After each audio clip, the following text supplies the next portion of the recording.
Coming up on today's episode of Airborne, Bill Harrelson seeks to circumnavigate the globe in world record time. Southwest Airlines celebrates final scheduled AirTran Airways flight. And the Tavares Seaplane Base supports the community and celebrates its 10,000th splashdown.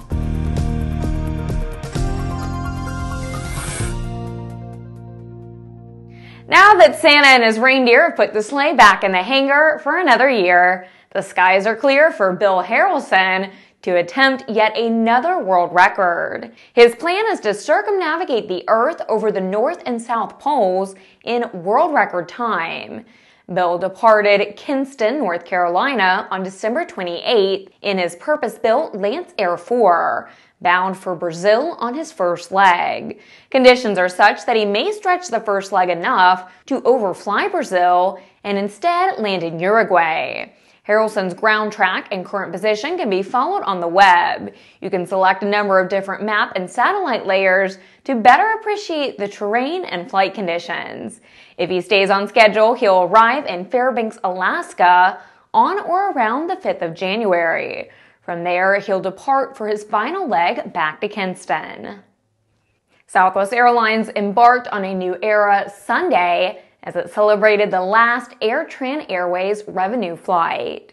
Bob Jordan, Southwest Airlines Chief Commercial Officer and AirTran Airways President, said in part, quote, "With this special flight, we're celebrating history and setting our sights on a bright future for all of Southwest Airlines," end quote. More than 400 AirTran and Southwest employees and special guests gathered in Atlanta Sunday evening to commemorate the milestone. The flight crew consisted of longtime AirTran employees, including the airline's chief pilot, Floyd Ponder. The flight's 117 passengers consisted of many former AirTran employees, retirees, special guests, and aviation enthusiasts. Southwest Airlines' Gary Kelly said in part, quote, "As we've grown in both the domestic and international markets, I can't help but think about all the doors the AirTran acquisition has opened for Southwest Airlines," end quote. Southwest Airlines acquired AirTran Airways in 2011. After the break, a seaplane base helps a community grow. ADS-B will be mandatory for most aircraft by 2020 in the United States, but you can benefit from ADS-B today with the Bendix King KT-74 Mode S transponder. The KT-74 meets the global mandates for ADS-B out when attached to a suitable WAAS GPS. Finally, the extraordinary story of the world-changing X Prize space competition is being told and illustrated with hundreds of insider photos in Jim Campbell's colorful new book, Beyond the Blue. Journey with Jim as he flies formation with spaceships, plays in zero gravity, prepares rocket racers, and documents the amazing first decade of the personal space race. Available this summer. Get your advance order in now by checking out www.kindredspirit.com. Welcome back. If you'd like to support Airborne, Aero-TV, or our website, send an email to jim@aero-news.net. Here's an example of when the term, "build it and they will come," worked out better than expected. According to the Seaplane Pilots Association, the Tavares Seaplane Base in Florida celebrated its 10,000th seaplane landing on December 16th, when a Cessna 182 flown by Jimmy Bilton skimmed in for a landing at the seaport on the shore of Lake Dora. When the Tavares Seaplane Base opened just over 4 years ago, in April of 2010, the Tavares City Council had hoped that it would provide the impetus to revitalize a failing downtown. It appears to have exceeded beyond all expectations. New restaurants, a boutique hotel, Jones Brothers Seaplane Adventures, and the Orange Blossom Cannonball all have opened since 2010 and have invested in Tavares. Here we have a perfect example of how when general aviation joins with a community and business, everyone can benefit.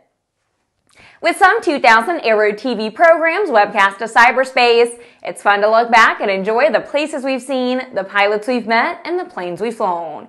Here's a look at one of our favorite Aero-TV classic episodes.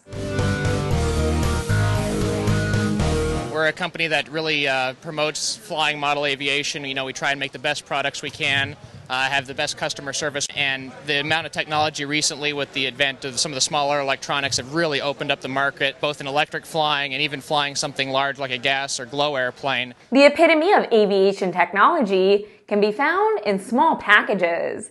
In this video, we see model aviation at its best. Search the epitome of aviation tech on Aero-TV's news channel.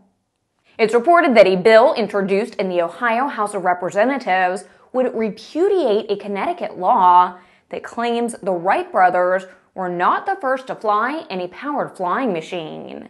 This has come about because Connecticut's governor signed an act that seeks to rewrite history by eliminating the Wright brothers and substituting a Connecticut resident, Gustav Whitehead, as first in flight. In our opinion, attempts to legislate the history of aviation are absurd. All experimenters and inventors of the early days of aviation deserve credit for what they achieved. But the fact remains, the Wright brothers approached their experiments with an eye to the future, and they created aviation as a viable business. Heavier-than-air powered flight got its start with the Wright brothers and grew from their experiments. End of story. After these messages, a new association supports commercial UAV operators. Redbird Flight Simulations is dedicated to revolutionizing flight training by designing, manufacturing, and delivering affordable and innovative flight training technologies. Each Redbird device is designed to enhance the training experience for pilots of all levels, from student to ATP. Redbird is quickly becoming the industry standard for flight training.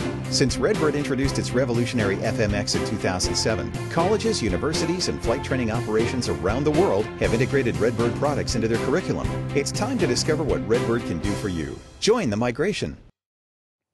Welcome back.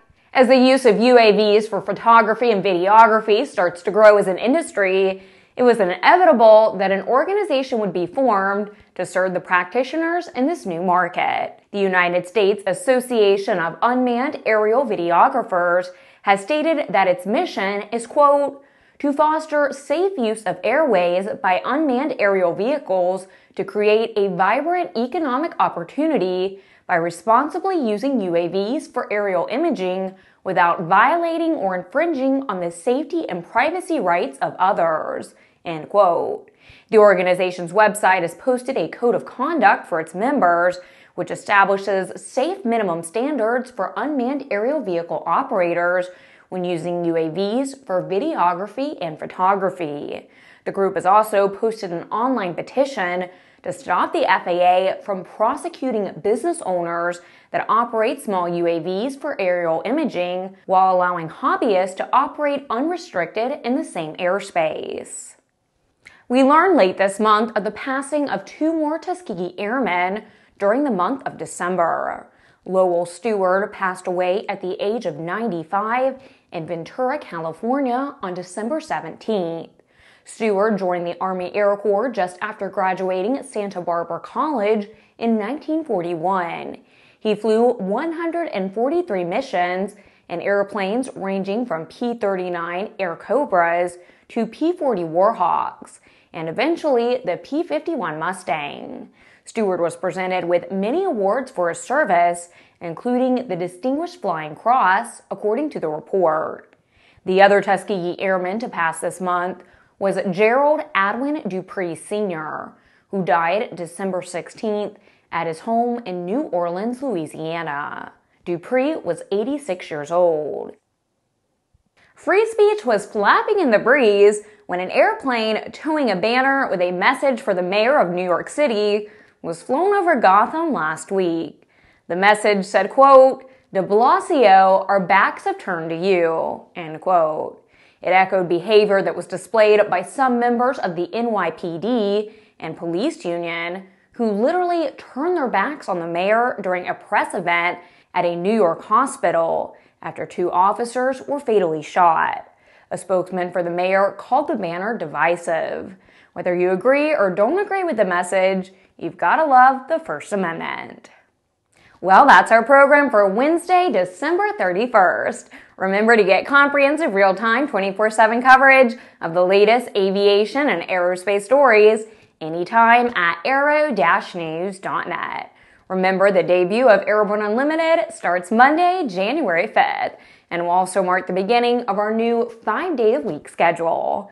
I'm Ashley Hale. Thanks for watching, and Happy New Year's.